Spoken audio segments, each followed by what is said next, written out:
Anglais à New York, cela existe. Un Français à New York aussi, c'était Claude Nougaro avec New York. Mais là, c'était Sting, Englishman in New York sur Radio France Roussillon. Encore un gros bisou et un grand bravo à Patricia, Sevgi et Emilienne qui ont joué avec nous et qui ont gagné les cadeaux que nous vous offrions. Aujourd'hui, il y avait un baptême de l'air, une invitation pour les Platters et puis un sac de plage ou un t-shirt. Et Emilienne avait préféré le sac de plage aux couleurs de Radio France Roussillon. Je vous rappelle que dans la deuxième heure du Soleil entre les orteils, jusqu'à 19h, nous vous proposerons un feuilleton, le feuilleton du professeur Choron, jusqu'à vendredi. Nous retrouverons également Michel Marty, qui suit pour nous les 29e rencontres internationales cinématographiques de Prades.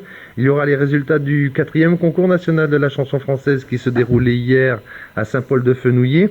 Bien sûr, tous vos rendez-vous, la météo marine, la demande d'emploi de l'ANPE, un message d'information à l'attention de nos amis belges, le bloc-notes et notre invité Roger Justafré qui nous parlera des portes ferrées en Roussillon.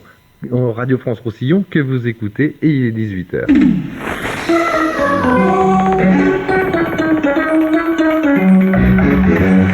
Le journal Louis Monique.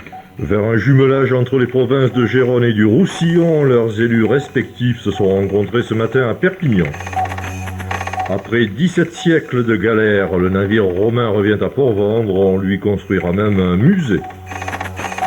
Les taureaux ne se sont pas ennuyés dimanche à serrer, les aficionados non plus. La renaissance des arènes débouchera peut-être sur une feria en 1989. Et puis la météo le promet, du soleil sur la plaine demain malgré quelques nuages en montagne. Les températures maximales 30 degrés. Bonjour, une bonne nouvelle pour commencer ce journal. Le jeune scout catalan disparu dans le Canigou vient d'être retrouvé. L'hélicoptère de la gendarmerie l'a découvert sain et sauf cet après-midi vers 14h30 dans le Cadí. Originaire de Barcelone, l'adolescent s'était perdu hier après-midi à l'occasion d'une randonnée. À Ereinter, la situation s'améliore progressivement.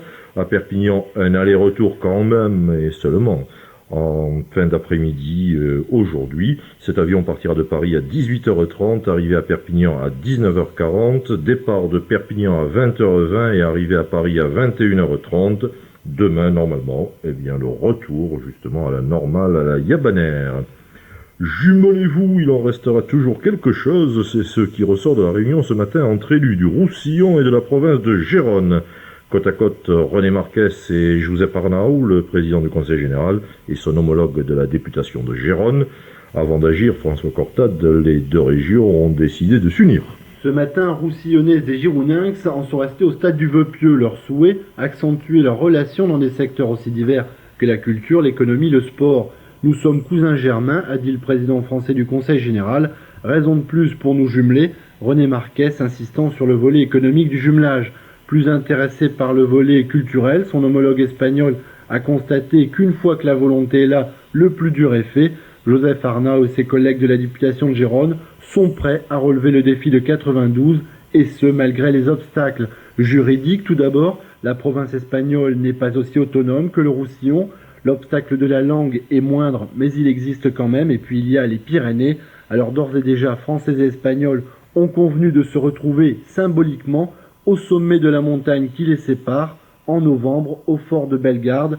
Ils définiront alors leurs actions communes. Et puis nous nous retrouverons tous en 1992, François Cortade. Port-Vendre aura son musée d'archéologie sous-marine en 1990, dont 2 ans avant 1992. Les travaux devraient commencer d'ici le mois de septembre prochain.